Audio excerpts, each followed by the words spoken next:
Have you found the best content to be UGC? Because UGC, makeup, cosmetics feel like they go hand in hand, or have you been experimenting with some other stuff? Do you want to experiment with some other stuff? What's been the content plan? Yes, UGC is definitely the business driver for us. I'll put UGC in quotes because it's really sourced influencer content, um, and content that we have briefed and that we're working with the influencer to get made. Obviously, I would love if we had more like organic, like sincere, genuine user generated content. I mentioned before that one of those posts has been like a top performer for us on TikTok and continues to crush. But when you have an influencer with whose image and likeness has just a ton of awareness, that is like the automatic thumbs up on TikTok. We pull those over to Facebook as well. And the click-through rates are insane. The thumb stops are insane. There's really nothing like it. But, the downside to that is that that's expensive content, both to get it made and then to continue to pay for the usage rights. You really have to believe that the ROI is there to continue to invest in it. And companies that are smaller than we are and don't have the scale in terms of cash, I think we'll have a hard time executing on that. Just to kind of like put that in context in the beauty industry, beauty right now, and I know that there's a lot of discourse around this, generally in e-commerce, is so celebrity driven and influenced. You think of some of the biggest brands. We've got Rare Beauty by Selena Gomez, Fenty Beauty by Rihanna, R.E.M. Beauty by Ariana Grande, House Labs by Lady Gaga. Even Jones Road has, Bobbi Brown. So they have that, kind of like immediate awareness built in. And it feels like every other day a new celebrity is, Sierra just launched a beauty brand or something. It's like, okay.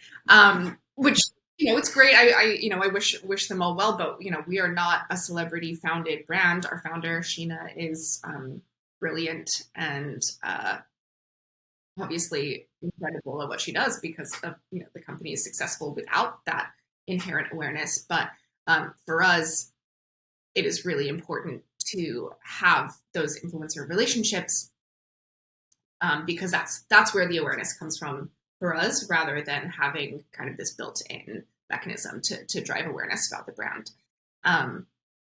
So that's the core piece. We are working on a strategy to create more UGC style content in-house. We have, a full-time content creator who runs our social channels, and she's great. She's young. She like knows all of the trends, and we recently moved into a new office space that has beautiful lighting and all of the kind of all of the fundamentals that we would need to get more content made. So that's something that I'm hoping to focus on next year. Going into Q4, I'm hoping to work with our creative team on creating some really highly engaging and highly converting statics, which is not a phrase that you hear very often and might not even believe that they exist. But, we recently ran a sale and have a large, chunk of data from a large amount of spend over, kind of a specific time boxed period where we were very closely A/B testing the results of various creative types, and just the especially looking into Q4 and thinking about the platform costs are gonna just continue to rise on Facebook and Instagram. The advantage of having like statics that work is that they're just so much cheaper to deliver. They're never going to be as engaging. They're never going to be they're never, you don't even have a thumb stop on statics. You kind of have like a click or not a click. But it's just so much cheaper to deliver that I'm hoping to figure out a way to bring that into our strategy for holiday.